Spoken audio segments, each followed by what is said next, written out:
everyone, I'm here again. Welcome to my YouTube channel again. Our vlog for today is we're going to the greenhouse, guys. Pupunta tayo guys sa sa store ng mga vegetable.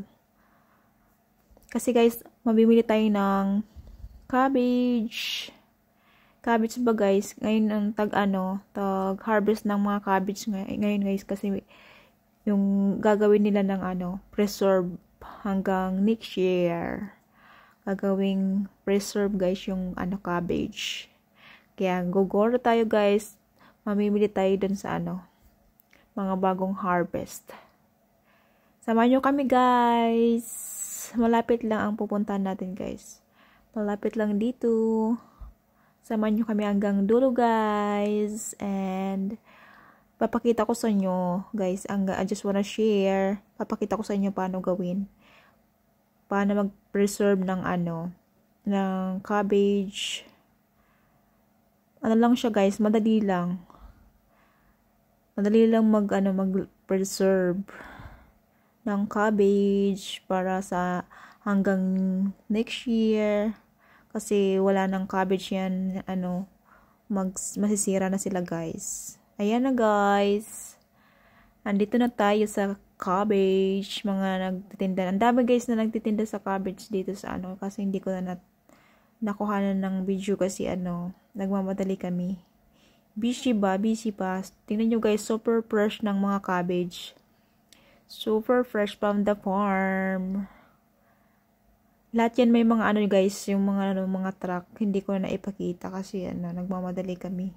Ayun, super busy na namimili si Mamets ng ng cabbage. Kasi siya, ang lamig guys, super lamig ba? Yung kamay ko ba malamig na, parang mapoprosen na ba sa lamig. Kaya okay lang yung nagmamadali kasi napoprosen na ba. Ayun, super fresh nitong mga cabbage guys, namimili si Mamets. Siguro mga guys, mga hindi ko alam kung ilang piraso ang bibilhin nila eh. Kasi ilalagay namin dun sa dun sa parang istakan nila. Medyo malaki siya eh. Siguro mga 15 or 20 ganyan ang bibilihin nila. Ang bibilhin namin. Ayan, enjoy lang sa pamili ng Pray lang mamili ng kung anong gusto mo. Malaki o maliit.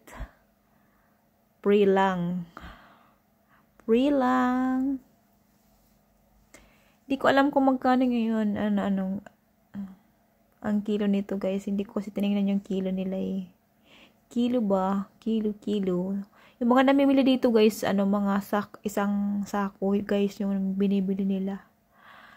Kasi tag-harvest ngayon ng mga ng cabbage kasi lahat ngayong na to guys, week yung mga cabbage na yan ginagawa na nila for preserve. Preserve nila hanggang next year kasi pag na yan masisira na sila kung hindi pa na-harvest. At wala na. Ayan guys, nilalamig na ako. Super lamig. Lamig ba? Ayan guys, ito na guys yung ginawa pala namin.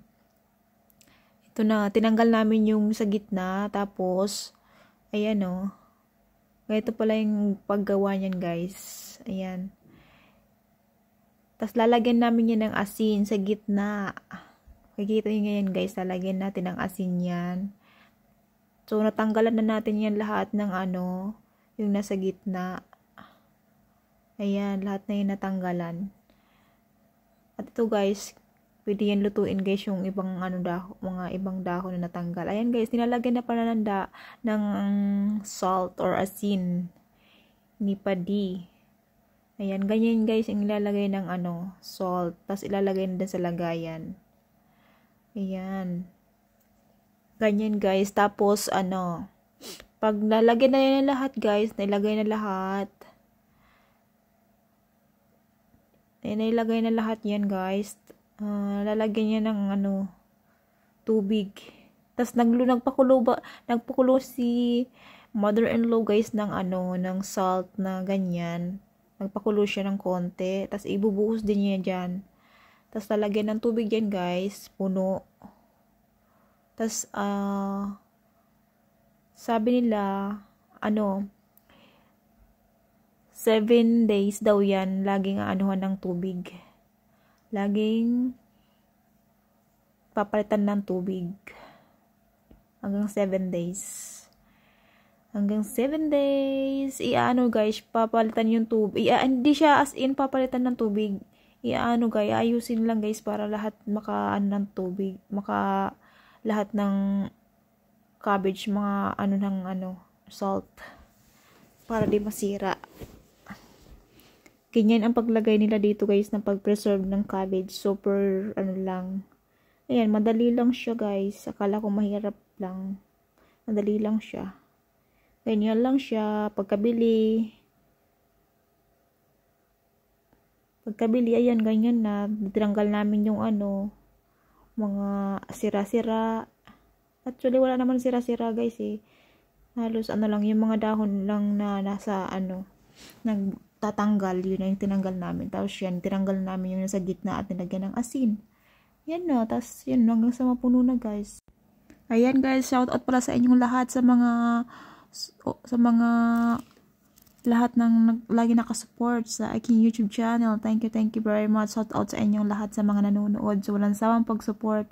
Thank you very much. Shout out sa inyo. At hindi rin ako magsasawang mag-support sa inyong YouTube channel. Thank you very much. Ayan, tuloy-tuloy lang si Padi sa paglagay ng asin or salt sa cabbage. Ayan guys, malapit nang mapuno. Pupunuin yan guys hanggang sa mapuno at lalagyan ng water ba. Water. Ayan malapit na siyang mapuno. Malapit na ba mapuno? Ayan na yun guys yung pinakulo ni mother-in-law na salt. Konti lang yung water niya guys na pinakuluan. Ayan. Tapos, 7 days siya guys. Araw-araw 7 days hanggang 7 days siya. Laging parang parang imimix siya, halo-halo, ilipat-lipat para makasipsip lahat ng salt para hindi masira. Ayan na guys. Tapos na guys, nilagyan na namin ng tubig. Ayan.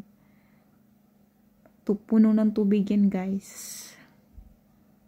At kulang pa yan, dadagdagan pa yan ng konti kasi sinisip-sip pa lang ng cabbage yung water ba. Sinisip-sip. Ayan guys, thank you very much for watching.